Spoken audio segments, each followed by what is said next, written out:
بسم اللہ الرحمن الرحیم۔ حضرت سلیمان علیہ السلام کا ایک بڑا اور عظیم لشکر جب وادی نملہ میں پہنچا تو چونٹیوں کا کون سا واقعہ پیش آیا؟ اس بڑے عظیم سلیمانی لشکر سے یہ مخلوق کیوں ڈر کر بھاگ گئی؟ حضرت سلیمان علیہ السلام حضرت داؤد علیہ السلام کے فرزند مقدس باپ کے جانشین ہوئے۔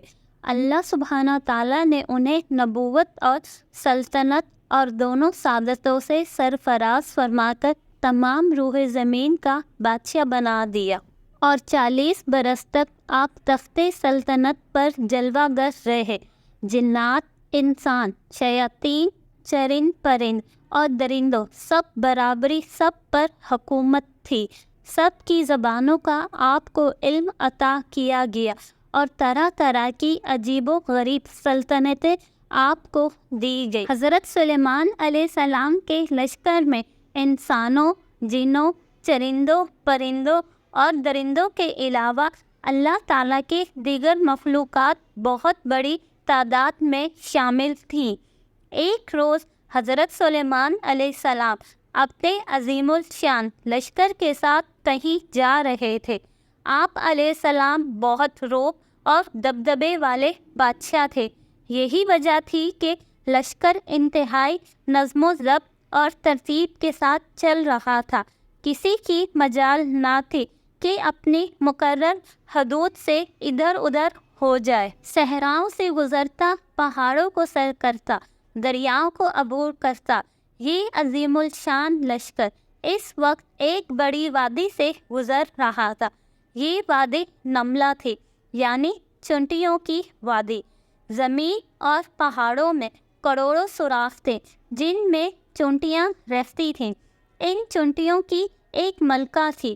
ملکہ چونٹی اپنی رعایا چونٹیوں کا بہت خیال رکھتی تھی اور چونٹیوں کو اس سلطنت کا نظم و ضبط بخوبی چلا رہی تھی۔ تمام چونٹیاں اپنی ملکہ سے بہت پیار کرتی تھیں اور اس کے ایک اشارے پہ بڑے سے بڑا کام کرنے کو تیار رہتی تھیں۔ ملکہ چونٹی بہت سی دیگر چونٹیوں کے ساتھ وادی میں گھوم رہی تھی۔ اچانک اسے زمین میں عجیب سی دھماکہ محسوس ہوا۔ وہ چونک کر رک گئی اور زمین سے آتی آواز کو غور سے سننے لگی۔ ملکہ چونٹی بولی، لگتا ہے کوئی بہت بڑی فوج ہماری وادی کی طرف آ رہی ہے۔ یہ ضرور حضرت سلیمان علیہ السلام کا لشکر ہے۔ دیگر چونٹیوں نے بھی اس کی بات سے اتفاق کیا۔ کچھ ہی دیر میں اس جانب سے دھول کے بادل اٹھتے دکھائی دینے لگے۔ جلد ہی فوج قریب آ پہنچی۔ حضرت سلیمان علیہ السلام اپنے تخت پر سوار اپنی فوج کے ساتھ آ رہے تھے۔ چونٹیوں کی ملکہ نے چیخ کر کہا، حضرت سلیمان علیہ السلام کی فوج قریب آ پہنچی ہے۔ میں حکم دیتی ہوں تمام چونٹیاں اپنی بلوں میں چلی جائیں۔ حضرت سلیمان علیہ السلام ہمیں کوئی نقصان پہنچانے نہیں آ رہے، مگر انہیں کیا معلوم کہ ہماری کثیر تعداد اس وادی میں موجود ہے اور زمین پر رینگ رہی ہے، جو ان کی فوج میں شامل انسانوں اور جانوروں کے پیروں تلے روندی جا سکتی ہے۔ حضرت سلیمان علیہ السلام تک ملکہ چونٹی کی آواز پہنچ گئی۔ آپ اس کی بات سن کر مسکرا دیے اور ملکہ چونٹی کی سمجھداری اور اپنی رعایا کے خیال رکھنے پر اس کی تعریف کرتے ہوئے فرمایا کہ بے شک ایک بادشاہ کو اپنی رعایا کی حفاظت کا اسی طرح خیال رکھنا چاہیے جس طرح ملکہ چونٹی نے کیا ہے۔ یہ واقعہ قرآن مجید کی سورہ نمل آیت 15 سے 19 میں یوں بیان کیا گیا ہے، اور ہم نے داؤد اور سلیمان کو علم عطا کیا تھا اور دونوں نے کہا، کل شکر اور کل تعریف اس اللہ کے لیے جس نے ہمیں بہت سے مومن بندوں پر فضیلت عطا فرمائی۔ اس واقعے کا ایک پہلو جدید سائنس کو جوڑتا ہے۔ سائنسدانوں نے بہت تحقیق کے بعد معلوم کیا ہے کہ چونٹی جیسی معمولی سے حشرات کس طرح ایک دوسرے سے بات چیت کرتے ہیں۔